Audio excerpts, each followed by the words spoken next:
جنہیں خدا نے اونچی ذاتیں دی تھیں۔ میرا دل اس اونچ نیچ کو قبول نہیں کرتا تھا۔ گرمی ہو یا سردی، مجھے کبھی جوتی نصیب نہیں ہوئی تھی۔ میری ہی عمر کے لڑکے بڑی اچھی اچھی جوتیاں پہنتے تھے۔ 10 سال کی عمر تک میرا لباس صرف ایک کرتا رہا، شلوار یا چادر صرف عیدوں پر پہننے کو ملتی تھی۔ میرا باپ اگر کبھی بیمار بھی ہوتا تو اسے چودھریوں کے گھر سے جب بھی بلاوا آئے جانا پڑتا۔ وہ نہ جا سکے تو میری ماں جاتی، اور وہ کام چاہے مردانہ ہی کیوں نہ ہو، میری ماں کر کے آتی تھی۔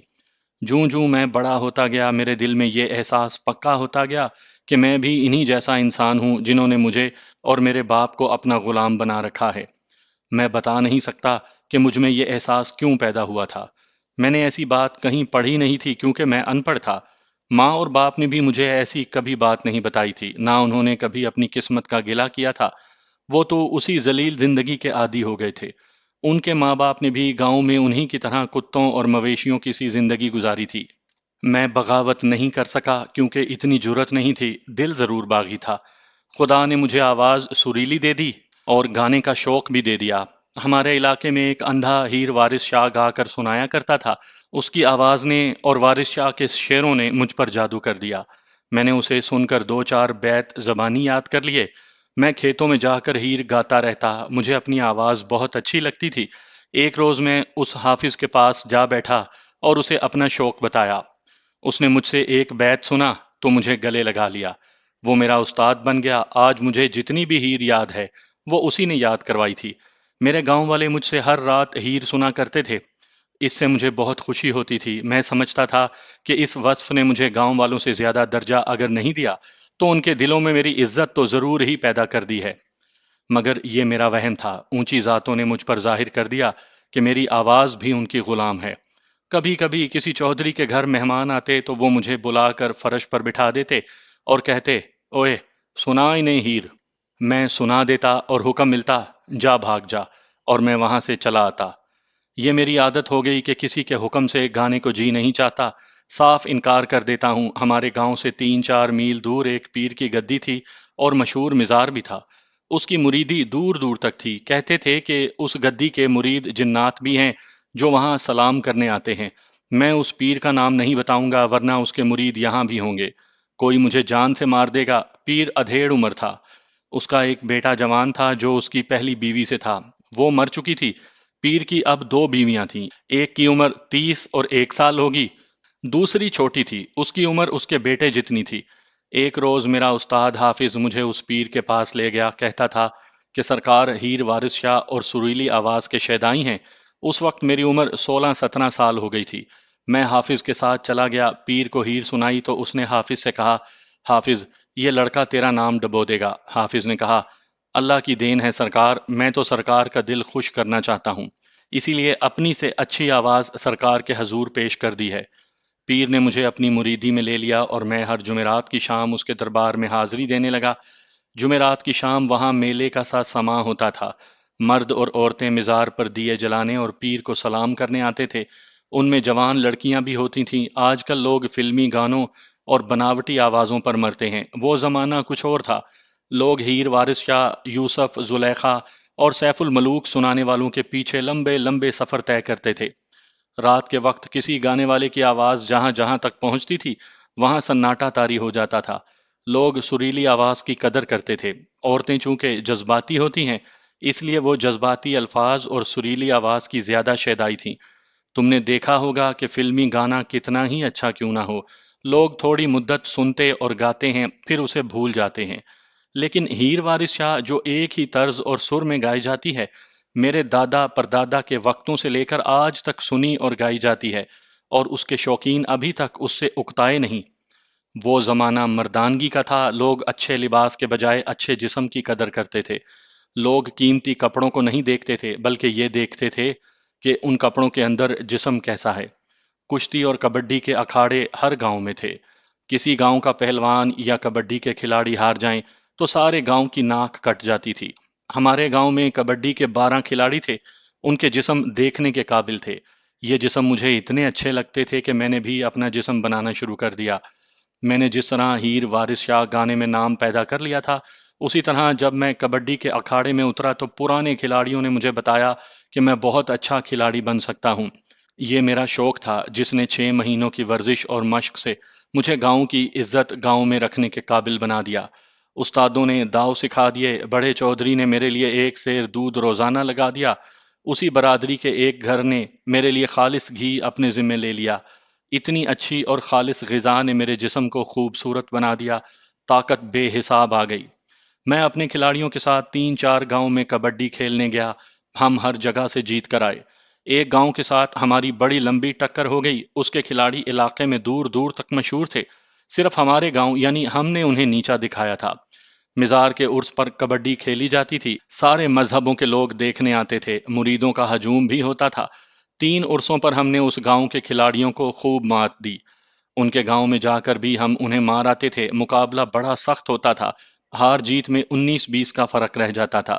ان کے گاؤں میں ہم جب بھی گئے انہوں نے کبڈی کے بعد ہماری بہت ہی خاطر تواضع کی، اور ہر بار انہوں نے مجھ سے ہیر وارث شاہ سنی۔ وہ گاؤں ہمارے پیر کے گاؤں کے قریب تھا، ہمارے گاؤں سے 3 3.5 میل دور تھا۔ مجھے اپنی آواز، جسم کی خوبصورتی اور کبڈی کی مہارت سے بہت شہرت حاصل ہو گئی، مگر میں رہا کمین ذات ہی۔ کئی بار میرے کانوں میں یہ الفاظ پڑے، ہے تو کمین ذات لیکن خدا نے گن بڑے اونچے دیے ہیں۔ گاؤں میں میری عزت تھی لیکن میں کسی کے برابری میں چارپائی پر نہیں بیٹھ سکتا تھا، مجھ سے خدمت کروائی جاتی اور بیگار لی جاتی تھی۔ میں جب اپنی اس حیثیت پر نظر ڈالتا تو دل کو رنج ہوتا تھا۔ میں نے گاؤں سے باہر باہر رہنا شروع کر دیا، زیادہ وقت پیر کی بیٹھک میں گزارتا تھا۔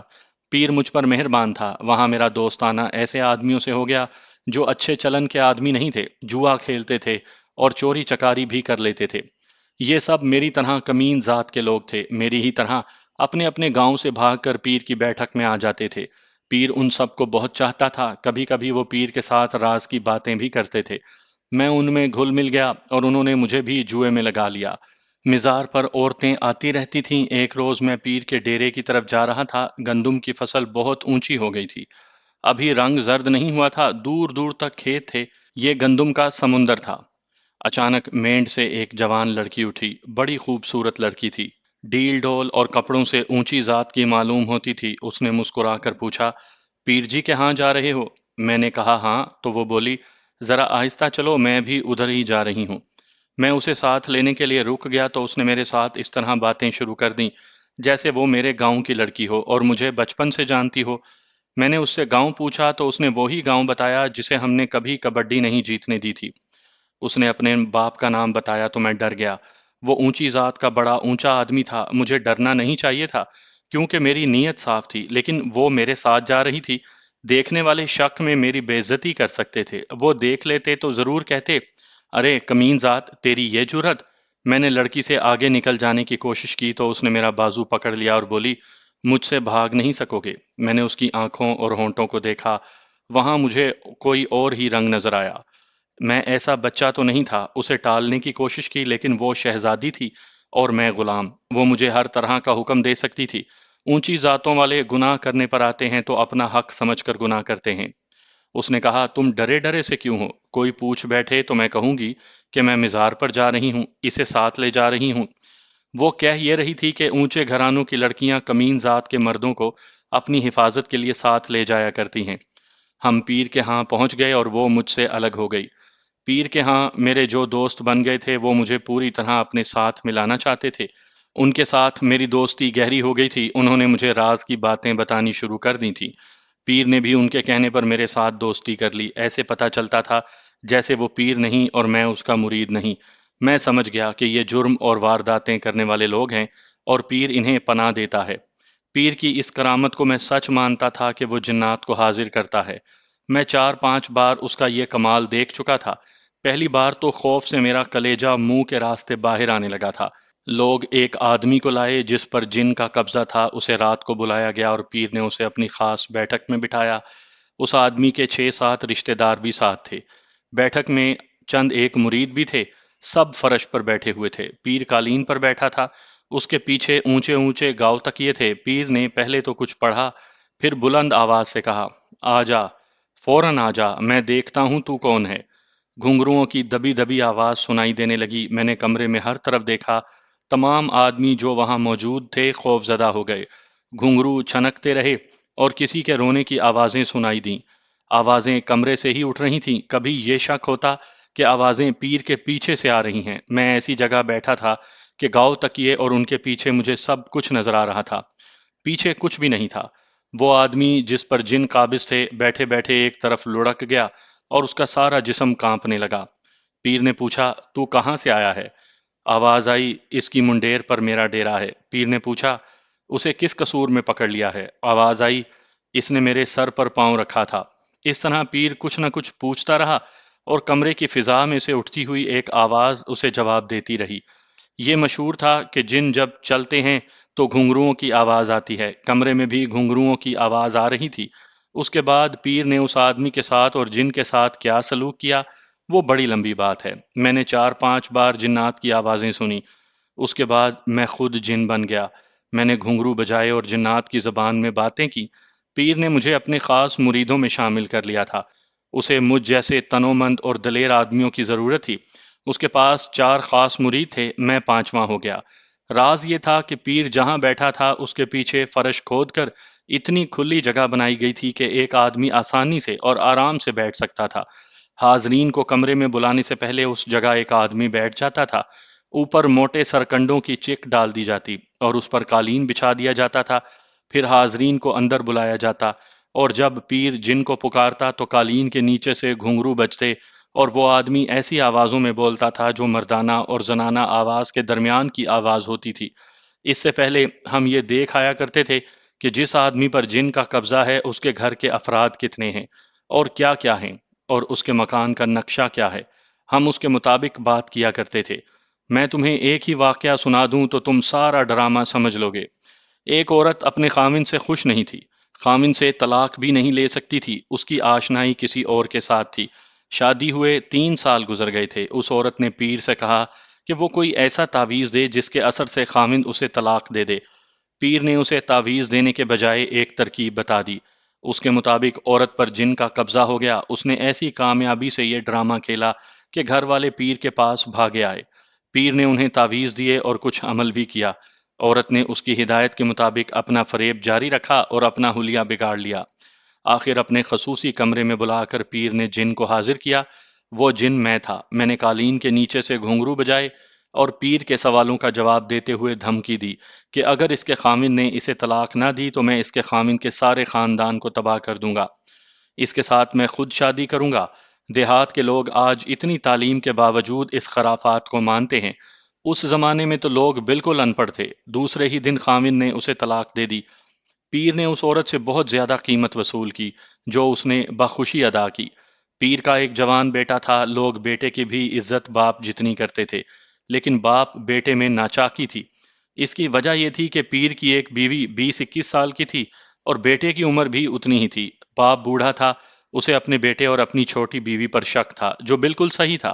باپ ان دونوں کے خلاف بول بھی نہیں سکتا تھا کیونکہ ان دونوں کو باپ کی کرتوت کا 100% علم تھا۔ اسے یہ بھی معلوم تھا کہ ایک رات ہم پیر کی فرمائش پر ایک ہندو لڑکی اٹھا لائے اور پیر کے حوالے کی تھی اور رات ہی رات لڑکی کو وہیں چھوڑ آئے تھے جہاں سے اٹھائی تھی۔ ہم مریدوں کے گھروں کی جاسوسی کر کے پیر کو بتاتے تھے اور وہ ہماری بتائی ہوئی باتوں کے مطابق انہیں غیب کی باتیں بتایا کرتا تھا۔ مرید حیران رہ جاتے تھے کہ پیر جی ان کے گھر کی باتیں بھی جان لیتے ہیں۔ پیر ہمیں بہت اجرت دیتا تھا۔ لوگ اس کے آگے سجدے کرتے تھے اور بے اولاد عورتیں اس سے اولاد لینے آتی تھیں۔ لوگ اس کے باپ کے مزار پر چڑھاوے چڑھاتے تھے۔ انہیں معلوم نہیں تھا کہ اصلی پیر ہم 5 آدمی ہیں۔ اس دوران اس لڑکی نے مجھے کئی بار راستے میں روکا اور مجھے صاف الفاظ میں بتا دیا کہ وہ مجھے چاہتی ہے۔ وہ میری آواز اور میرے جسم پر مر مٹی تھی۔ اس کی شادی ہو چکی تھی مگر صرف 5 مہینے خاوند کے گھر رہ سکی۔ برادریوں کی چھوٹی چھوٹی باتوں نے انہیں جدا کر دیا۔ لڑکی کے والدین نے ناک کی خاطر اسے گھر بٹھا لیا اور لڑکے کے والدین نے اپنی ناک رکھنے کے لیے کہہ دیا کہ لڑکی کو بسانا ہے تو بھیج دو ورنہ گھر بٹھائے رکھو۔ بات کچھ بھی نہیں تھی۔ بڑوں کی پرانی سیاست بازیوں نے نوجوان لڑکی کو اجاڑ دیا۔ وہ خاوند کے پاس جانا چاہتی تھی مگر والدین جانے نہیں دیتے تھے۔ ایک بار اس نے ضد کی تو باپ نے اس کی پٹائی کر دی۔ لڑکی منہ زور ہو گئی۔ اس نے چوری چھپے خاوند کو پیغام بھیجا کہ تم میں غیرت ہے تو آ کر مجھے لے جاؤ۔ خاوند نے جواب دیا کہ میں اتنا بے غیرت نہیں ہوں۔ اپنے باپ سے کہو کہ تمہیں میرے گھر چھوڑ جائے۔ سمجھوتے کی امید ٹوٹ چکی تھی۔ میں نے لڑکی کی محبت قبول کر لی۔ یہ 16 آنے پاک محبت تھی۔ وہ مجھے کہتی تھی کہ آؤ کہیں بھاگ چلیں۔ وہ اونچی ذات کے امیر باپ کی بیٹی تھی، کہتی تھی کہ سارا زیور اور بہت ساری نقدی ساتھ لے آؤں گی۔ میں ڈرتا تھا۔ ایک روز وہ مجھے مزار کے راستے میں ملی اور بولی، میں اب واپس نہیں جاؤں گی، گھر سے نکل آئی ہوں۔ وہ گھر سے مزار پر سلام کرنے کے بہانے آئی تھی۔ میں نے اسے گھر چلے جانے کو کہا مگر وہ نہ مانی۔ اس نے بتایا کہ آج ماں نے بھی اور باپ نے بھی اسے بہت پیٹا ہے، کیونکہ اس نے کہہ دیا تھا کہ وہ اپنے خاوند کے پاس جانا چاہتی ہے۔ ایسی جرت کون برداشت کرتا ہے؟ وہ گھر سے کچھ نقدی لے آئی تھی۔ اس نے مجھے یہ بھی کہا کہ میں تمہیں بڑا جابر آدمی سمجھتی ہوں، عورتوں کی طرح پیٹھ نہ دکھانا۔ میں نے اسے کہا کہ میں کمین ذات کا آدمی ہوں اور تم بہت اونچے گھرانے کی لڑکی ہو۔ اس نے کہا تم سے اونچا کوئی نہیں۔ اس نے ایسی باتیں کی کہ میں نے اس کا ہاتھ تھام لیا۔ میں آگے آگے پیر کے پاس پہنچا، وہ مزار پر چلی گئی۔ میں نے اسے کہا تھا کہ وہاں میرا انتظار کرے۔ میں نے پیر کو ساری بات سنا دی اور کہا کہ لڑکی کو کہیں چھپا لو۔ پیر نے جب یہ سنا کہ لڑکی فلاں گھر کی ہے تو وہ گھبرا گیا اور کہنے لگا، تم کمین ذات کے ہو اور لڑکی بہت اونچے گھر کی ہے۔ اگر پکڑے گئے تو وہ لوگ تمہاری بوٹیاں اپنے کتوں کو کھلا دیں گے۔ اسے واپس بھیج دو۔ میں نے اسے کہا کہ میں 3 4 دن اسے یہاں رکھوں گا اور سوچوں گا کہ کیا کروں، جنوں کا کوئی ناٹک کھیلیں گے یا کہیں چلے جائیں گے۔ پیر نے مجھے نصیحت کی کہ کسی کی بیٹی کو چھپائے رکھنا بہت برا کام ہے۔ تب میں نے پیر سے کہا، میں نے آپ کے لیے اس سے زیادہ برے کام کیے ہیں۔ میں اس لڑکی کو بیچوں گا نہیں، شادی کر کے اس کا جسم اپنے اوپر حلال سمجھوں گا۔ پیر کی دکھتی رگیں میرے ہاتھ میں تھیں۔ وہ مان گیا، کہنے لگا کہ لڑکی کو لاؤ۔ میں نے مزار پر جا کر لڑکی سے کہا کہ میرے پیچھے آ جائے۔ پیر نے جب لڑکی کو دیکھا تو اس کی آنکھیں ٹھہر گئیں۔ وہ خوبصورت لڑکی تھی۔ پیر نے جلال میں آ کر کہا، تم نے ہم سے پناہ مانگی ہے، ہم تم دونوں کو اپنے سینے میں چھپا کر رکھیں گے اور اپنے ہاتھ سے تمہارا نکاح پڑھائیں گے۔ اور ہوا بھی یوں ہی۔ پیر کا مکان بہت بڑا تھا۔ اس نے مجھے ایک ایسا کمرہ دے دیا جہاں کوئی اور نہیں جاتا تھا۔ دوسرے دن اس نے اکیلے ہی ہمارا نکاح کر دیا، ہم سے کلمے پڑھوائے اور ایجاب و قبول کروا لیا۔ اب اگر تم مجھ سے پوچھو کہ میں نے اس سے آگے کیا سوچا تھا تو میں کوئی جواب نہیں دے سکوں گا۔ وہ جوانی کا جوش تھا، خالص دودھ، گھی اور ورزش نے مجھے چیتے کی طاقت اور دلیری دے رکھی تھی۔ عقل اندھی تھی، میں نے اس کے سوا اور کچھ بھی نہ سوچا کہ میں شیر مرد ہوں اور اتنے اونچے گھر کی اتنی خوبصورت لڑکی میرے پیچھے گھر سے نکل آئی ہے۔ میں نے پیر سے مشورہ کیا تو اس نے یہ کہہ کر میرا حوصلہ بڑھا دیا کہ غم نہ کر، یہاں تمہیں جن بھی نہیں دیکھ سکتے۔ دوسرے ہی دن لڑکی کی ماں پیر کے پاس آئی۔ میں جانتا تھا کہ وہ کیوں آئی ہے۔ اس نے ایک خبر یہ سنائی کہ اس کی لڑکی کے خاوند نے خودکشی کر لی ہے۔ میں نے لڑکی کو بتایا تو اس پر کچھ بھی اثر نہ ہوا۔ میں خوش ہوا کہ اب یہ لڑکی بیوہ ہو کر مجھ پر حلال ہو گئی ہے۔ بعد میں پیر نے مجھے بتایا کہ ماں یہ سوال لے کر آئی تھی کہ جنات سے پوچھ کر بتاؤ کہ لڑکی کہاں چلی گئی ہے۔ پیر نے اسے بتایا کہ ابھی یہ معلوم نہیں کہ کہاں گئی ہے، صرف یہ پتہ چلا ہے کہ وہ اپنی مرضی سے گئی ہے۔ 5 6 روز یہ سلسلہ چلتا رہا۔ میں نے لڑکی کو چھپائے رکھا۔ چھٹی یا ساتویں رات گزری تو قیامت آ گئی۔ کسی نے بتایا کہ پیر اپنے اس کمرے میں مرا پڑا ہے جہاں وہ جنات کو حاضر کیا کرتا تھا۔ میں نے جا کر لاش دیکھی، آنکھیں کھلی ہوئی تھی، منہ بھی کھلا ہوا تھا اور لاش پیٹھ کے بل پڑی تھی۔ آگ کی طرح سارے علاقے میں یہ خبر پھیل گئی کہ سرکار قتل ہو گئے ہیں۔ ہزاروں مریدین جمع ہو گئے۔ لوگ دھاڑے مار مار کر رو رہے تھے، عورتیں بین کر رہی تھیں۔ مجھے ڈر یہ تھا کہ لڑکی کو کوئی دیکھ نہ لے۔ میں نے اس کمرے کو جس میں اسے چھپایا ہوا تھا باہر سے تالا لگا دیا۔ اگر کسی کی آنکھ میں آنسو نہیں تھے تو وہ پیر کا بیٹا تھا اور پیر کی چھوٹی بیوی۔ پیر کے بیٹے نے کئی بار کہا کہ یہ جنات کی کارستانی ہے۔ پولیس آ گئی۔ پیر کے بیٹے نے تھانے دار سے بھی یہی کہا کہ آپ لوگ اپنا وقت ضائع نہ کریں، پیر کو کوئی انسان قتل نہیں کر سکتا، یہ جنات کا کام ہے۔ میرے والد صاحب کے قبضے میں بڑے بڑے منہ زور جن تھے۔ ایسا کوئی جن قبضے سے نکل گیا اور انہیں مار گیا۔ میں نے یہ نہیں دیکھا کہ اندر جا کر پولیس نے کیا کارروائی کی۔ تھانے دار ہندو تھا، وہ بہت دیر تک پیر کے بیٹے کے ساتھ اندر بیٹھا رہا۔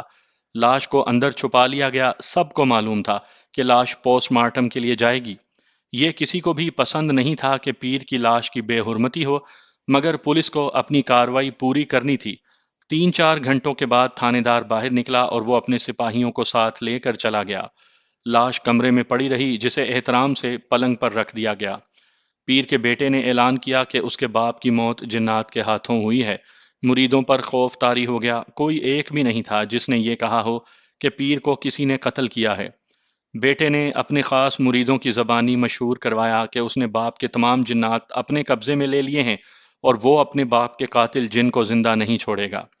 پیر کی لاش کو میں نے ایک خاص مرید کے ساتھ آخری غسل دیا اور کفن پہنایا۔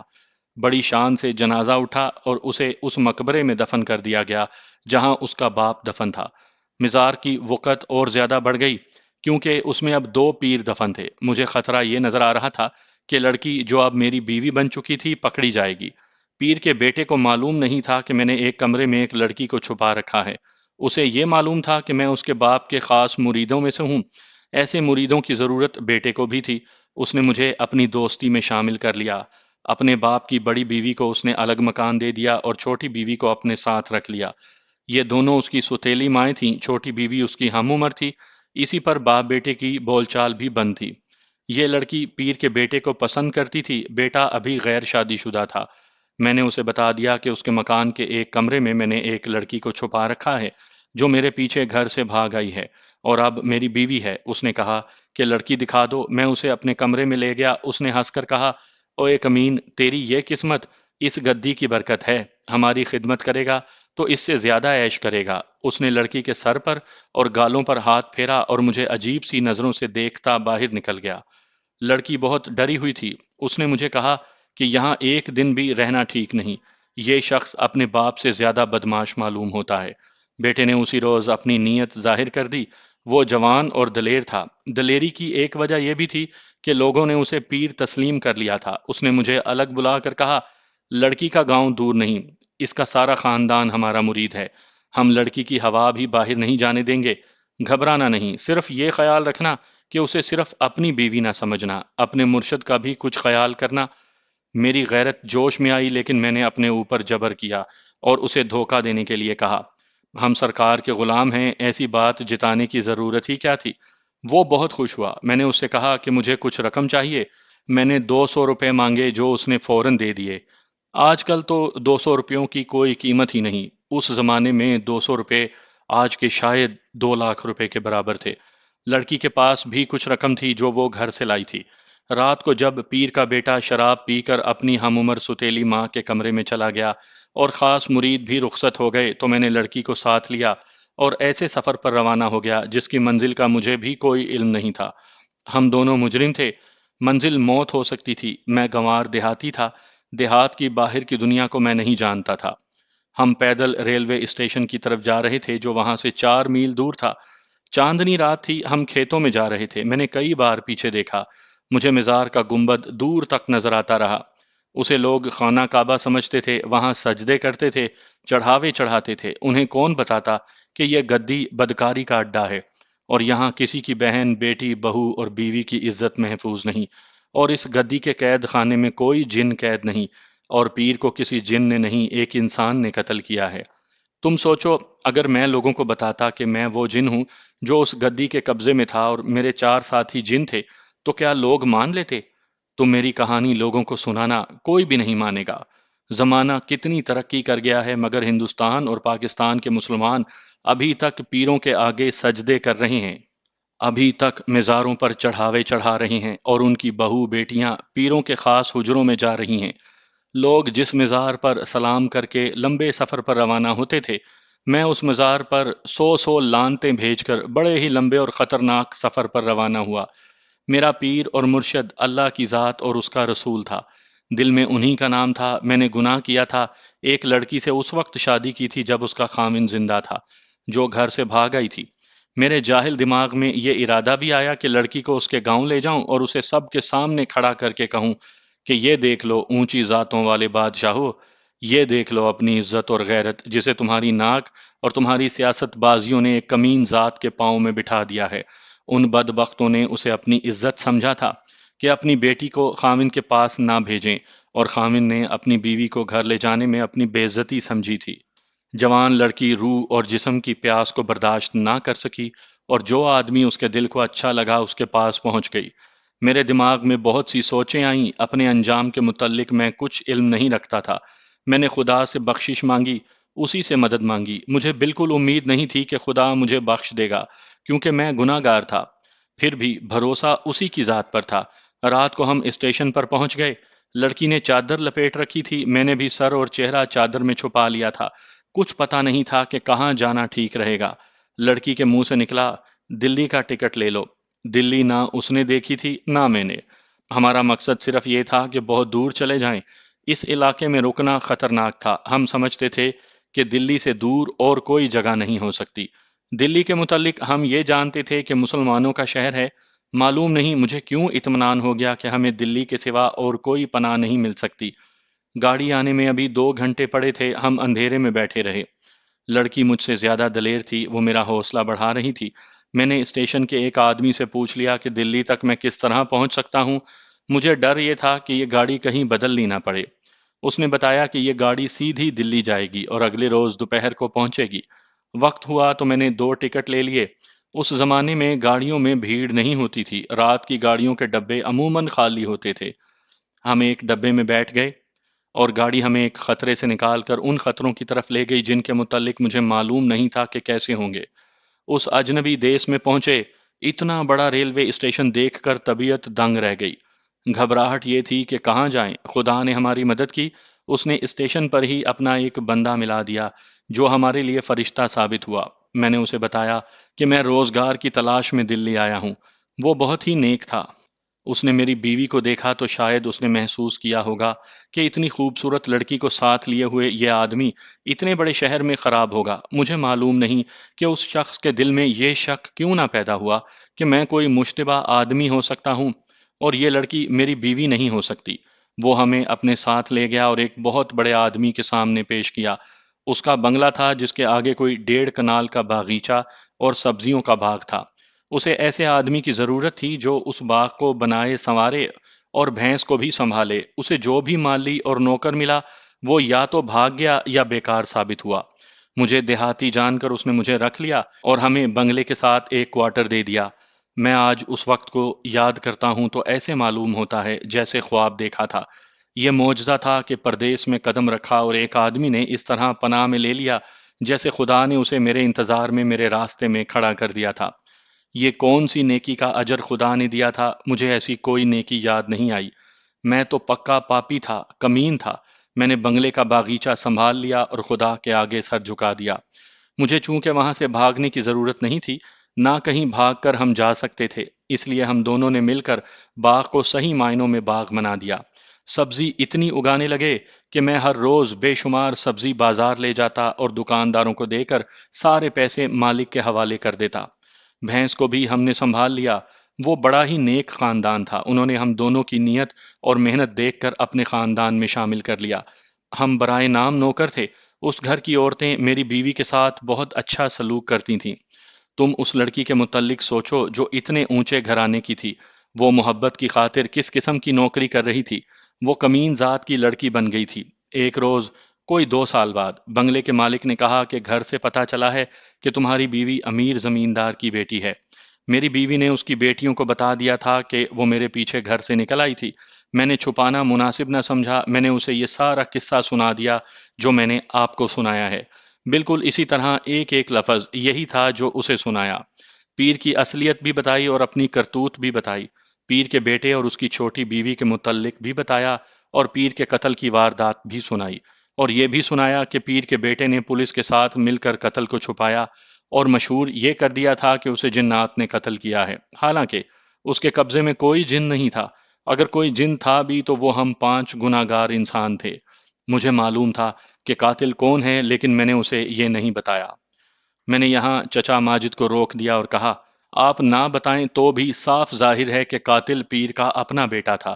چچا ماجد ہنس پڑا اور بولا، حاجی صاحب، یعنی بنگلے کے مالک نے بھی یہی کہا تھا۔ انہوں نے کہا تھا کہ پیر کو اس کے بیٹے نے اس کی چھوٹی بیوی کی خاطر اور گدی کی خاطر قتل کیا ہے۔ اس نے تھانے دار کو رشوت دے کر یہ ثابت کروا لیا ہوگا کہ پیر کو جنات نے قتل کیا ہے۔ میں نے حاجی صاحب سے کہا تھا کہ بات کچھ ایسی ہی معلوم ہوتی ہے، حالانکہ قاتل اس کا بیٹا نہیں تھا۔ اور کون ہو سکتا ہے؟ میں نے پوچھا۔ میرے سوا اور کون ہو سکتا ہے؟ چچا ماجد نے کہا، اسے میں نے قتل کیا تھا۔ میں چونک اٹھا۔ اس نے کہا، آج پہلی بار یہ راز میرے سینے سے باہر آیا ہے۔ خدا کے بعد یہ راز صرف میری بیوی جانتی ہے۔ آج ساری واردات سناتے سناتے دل اتنا ابل آیا ہے کہ یہ راز باہر نکالنے کی خواہش تڑپ اٹھی ہے۔ آدھی صدی پہلے کا قتل دل میں کانٹے کی طرح اترا ہوا تھا۔ آج میں نے یہ کانٹا نکال دیا۔ قتل کی وجہ کیا تھی؟ تم نے غور نہیں کیا؟ اس نے کہا۔ لڑکی میرے پیچھے نکل آئی تو میں نے پیر کو بتایا۔ اس نے مجھے ڈرایا اور کہا کہ لڑکی کو واپس بھیج دو، مگر اس نے لڑکی دیکھی تو مست ہو کر کہا کہ ہم تم دونوں کو پناہ دیں گے۔ اس نے خود ہی ہمارا نکاح پڑھایا۔ میں اس کی نیت سمجھ گیا تھا۔ میں پہلے دن ہی اس سوچ میں پڑ گیا تھا کہ لڑکی کو کہاں لے جاؤں۔ اسی میں 5 6 دن گزر گئے۔ ایک رات پیر نے مجھے باہر کے ایک کام پر بھیج دیا۔ کام ایسا تھا کہ میں ساری رات باہر رہتا۔ میں چلا گیا۔ راستے میں مجھے خیال آ گیا کہ پیر اس کام پر مجھے دن کو بھی بھیج سکتا تھا۔ مجھے شک ہوا کہ وہ مجھے رات کو غیر حاضر رکھنا چاہتا ہے۔ میں راستے سے واپس آ گیا۔ اپنے کمرے میں گیا تو میری بیوی وہاں نہیں تھی۔ میرا شک پکا ہو گیا۔ میں بیوی کی تلاش میں ادھر ادھر گھوما۔ پیر کے اس خاص کمرے سے جہاں وہ جن حاضر کیا کرتا تھا مجھے آوازیں سنائی دیں۔ دروازے پر ہاتھ رکھا تو کواڑ کھل گئے۔ کمرے میں لالٹین جل رہی تھی۔ پیر میری بیوی کو بازوؤں میں جکڑے ہوئے تھا اور میری بیوی اسے گالیاں دے رہی تھی اور اس سے آزاد ہونے کی کوشش کر رہی تھی۔ بعد میں مجھے پتا چلا تھا کہ اس نے میری بیوی کو کسی بہانے اس کمرے میں بلایا تھا۔ میں جانتا تھا کہ وہ کتنا کچھ پہنچ والا پیر ہے۔ غیرت کے جوش نے مجھے اندھا کر دیا۔ میں نے پیچھے سے اس کی گردن دونوں ہاتھوں میں پکڑ لی اور اتنی زور سے دبائی کہ اس کے بازوؤں سے لڑکی نکل گئی۔ میں نے گردن چھوڑی نہیں۔ میرے جسم میں لوہے کی طاقت تھی۔ پیر تڑپا، اس کے خراٹے نکلے، پھر وہ ڈھیلا پڑ گیا۔ جب چھوڑا تو وہ گر پڑا۔ مجھے معلوم نہیں تھا کہ وہ مر گیا ہے۔ بیوی کو ساتھ لیے میں اپنے کمرے میں چلا گیا۔ میری بیوی بہت گھبرائی ہوئی تھی، کہتی تھی کہ پیر انتقام لے گا، اس کے قبضے میں جنات ہیں۔ میں نے اسے بتایا کہ وہ نہ پیر ہے اور نہ اس کے پاس جنات ہیں، وہ یہی کچھ ہے جو تم نے دیکھ لیا ہے۔ میں اس سے صبح بات کر کے یہاں سے نکلوں گا۔ مجھ میں جوانی اور جسم کی طاقت کی دلیری تھی۔ رات وہیں گزار دی۔ صبح ان آوازوں پر میری آنکھ کھلی۔ سرکار مارے گئے، لاش فرش پر پڑی ہے۔ میں نے جا کر دیکھا، لاش اسی طرح پڑی تھی جس طرح وہ رات گرا تھا۔ وہ شاید میرے ہاتھوں میں ہی مر گیا تھا۔ میرا پسینہ نکل آیا۔ میری بیوی کی حالت اور زیادہ بری ہو گئی۔ ہم اسی وقت بھاگ نہیں سکتے تھے، ورنہ پکڑے جاتے اور قتل کا شک ہم پر ہوتا۔ اتنے میں پیر کے بیٹے نے مشہور کر دیا کہ یہ جنات کی کارستانی ہے۔ تم حیران ہوگے کہ اس نے ایسا کیوں کیا۔ وجہ بڑی صاف ہے۔ باپ بیٹے میں دشمنی تھی۔ باپ بیٹا کی گدی پر قابض ہونا چاہتا تھا۔ عام مریدوں کو اس دشمنی کا علم نہیں تھا۔ بیٹا جدھر جاتا تھا لوگ اس کے آگے سجدے کرتے تھے۔ یہ صرف ہم 5 خاص مریدوں کو معلوم تھا۔ باپ کے قتل سے اس نے یہ فائدہ اٹھایا کہ لوگوں کے دلوں پر یہ رعب طاری کر دیا کہ اس گدی کے قبضے میں بڑے بڑے خطرناک جن ہیں۔ وہ یہ بھی ثابت کرنا چاہتا تھا کہ پیر کو کوئی انسان قتل نہیں کر سکتا تھا۔ اس نے تھانے دار کو منہ مانگی رشوت دی اور قتل کی واردات تھانے کے کاغذوں میں جانے ہی نہ دی۔ گدی سنبھالتے ہی اس نے اعلان کیا کہ اس کے باپ کے تمام جن اس کے قبضے میں آ گئے ہیں اور وہ باپ کے قاتل جن کو سزائے موت دے گا۔ باہر تو وہ یہ اعلان کرتا تھا، جس کا اثر یہ ہوا کہ سیدھے سادے لوگ اس کی عزت اور عبادت اتنی زیادہ کرنے لگے جتنی انہوں نے اس کے باپ کی بھی نہیں کی تھی۔ مگر اندر اندر وہ ہم سے پوچھتا تھا کہ سراغ لگاؤ کہ قاتل کون ہے۔ میں فوراً ہی وہاں سے بھاگ گیا تھا۔ بعد میں وہاں معلوم نہیں کیا ہوا۔ آپ پاکستان میں کب آئے تھے؟ میں نے پوچھا۔ یہ ایک اور کہانی ہے، اس نے کہا، پھر کبھی سن لینا۔ البتہ یہ ضرور سناؤں گا کہ خدا نے مجھے معاف نہیں کیا۔ میرے 4 بچے پیدا ہوئے تھے، 3 لڑکے اور 1 لڑکی۔ کوئی بھی 3 سال سے زیادہ زندہ نہیں رہا۔ میں اتنا بوڑھا نہیں جتنا نظر آتا ہوں۔ اولاد کے غم نے ضعیف کر دیا ہے۔ میری بیوی کو دیکھو، اس کا بھی یہی حال ہے۔ میں نے اس کی بیوی کو دیکھا، بڑھاپے میں بھی اس کے چہرے پر خوبصورتی اور خودداری کے آثار موجود تھے۔